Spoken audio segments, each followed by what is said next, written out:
Hello. Today we're going to look at some approaches that can be used to examine your own teaching.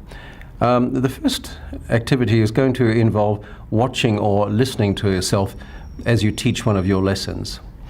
Now, as teachers, we all tend to carry an idea of ourselves as a teacher. Our understanding of our teaching self tends to be a positive one, I think, and hopefully it reflects the kind of teacher we really are. But it is difficult to get an objective view of our teaching self, as I discovered when I first started recording some of my own lessons. So we want to consider what we can learn from making an audio or video recording of some of our lessons. First of all, you have to plan for the kind of session that you want to record. Are you going to make one or more audio or video recordings of your lessons? As you'll need to think about the logistics involved. I've generally found that a series of recordings made during a term provide a good variety of information. Let's talk about audio recording first of all. There are many ways of making a recording of a lesson using a computer, a smartphone, or some other audio device. If you can use your laptop, you can download a free, easy-to-use audio editor and recorder for Windows and Mac, such as Audacity, or use the Smart Recorder, which is part of the Smartboard program. If you plan to video recording a lesson, there are a number of ways of making a video recording, including having students video your lessons, perhaps using a smartphone, asking a colleague to make the recording, or using a video recording software with a computer, such as the Smart Recorder. So, secondly, you need to focus on the recording. Do you want to record a whole lesson or simply part of a lesson? Do you wish to focus on particular students or perhaps on the class as a whole? Thirdly, I think it's important to consult your students, explain your purpose to them, and check if they're happy for you to make recordings. Also, I think it's good to rehearse and practice to help the students become comfortable with the recording procedure and not to be distracted or influenced by it. So have a trial run to see if any difficulties arise and to make sure you're recording the kind of information that you're interested in. Then you need to choose what it is you want to record. Decide on the specific focus of the audio or video recording.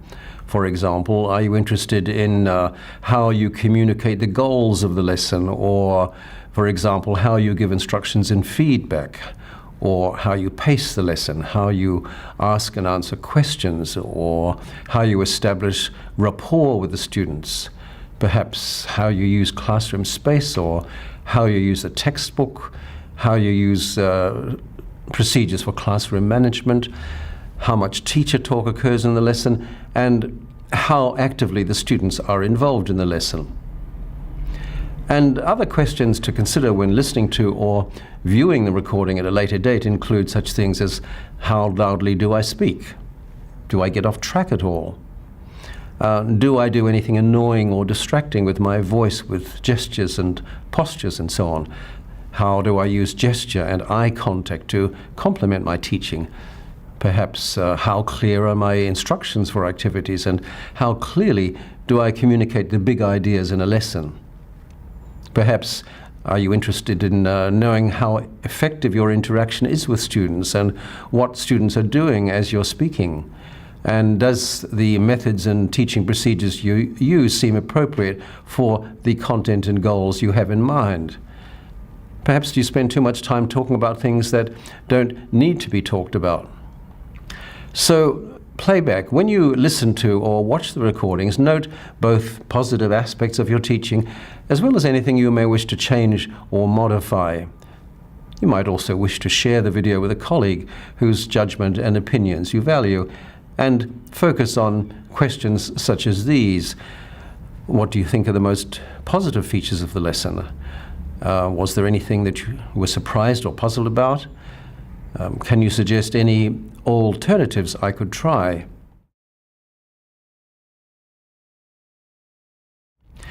Now I want to focus on another activity that involves observing each other's teaching.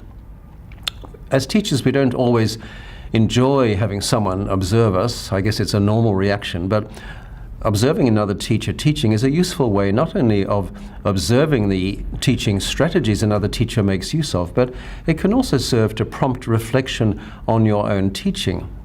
It also helps establish the idea of a learning school or a collegial culture, which we sometimes refer to as a community of practice.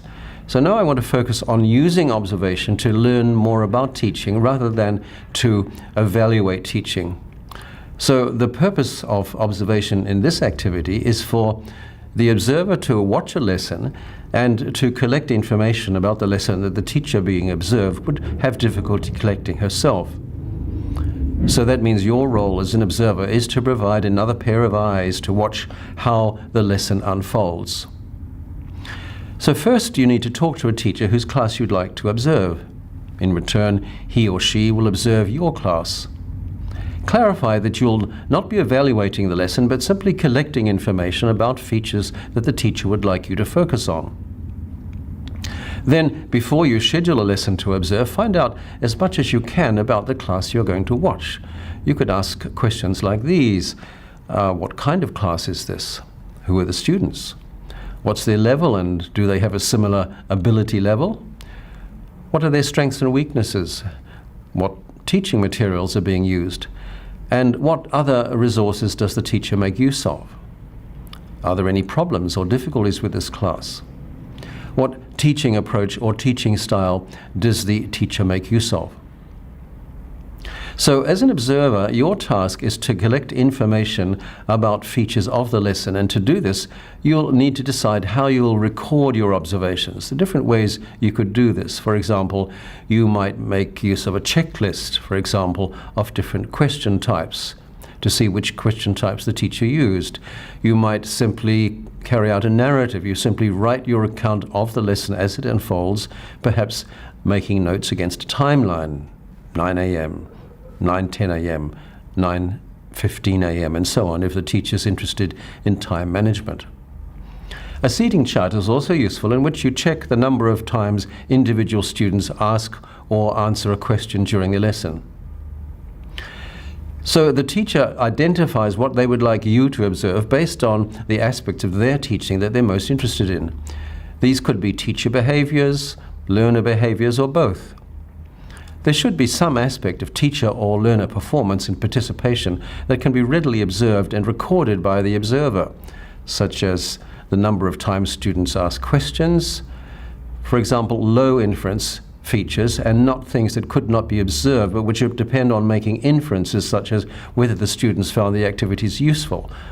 That would be a high inference feature. Examples of the sort of thing that you could look for in terms of teacher features would be how much time the teacher spent on different aspects of the lesson, perhaps the types of questions the teacher asked, the way the teacher connected learner or corrected learner errors, and how much time was spent using the textbook.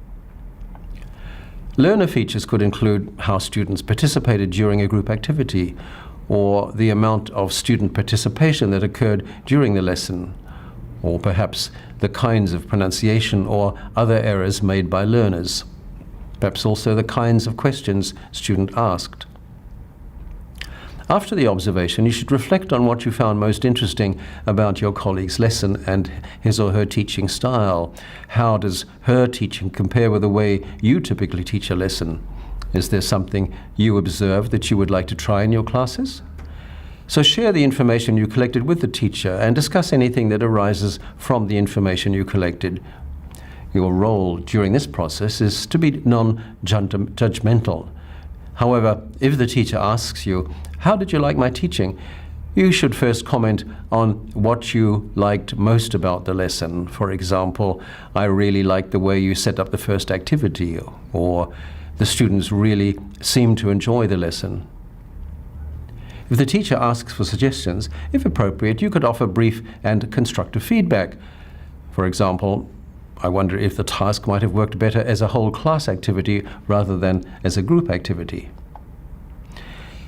Then you can arrange a time for the teacher to observe your class and follow the same procedures.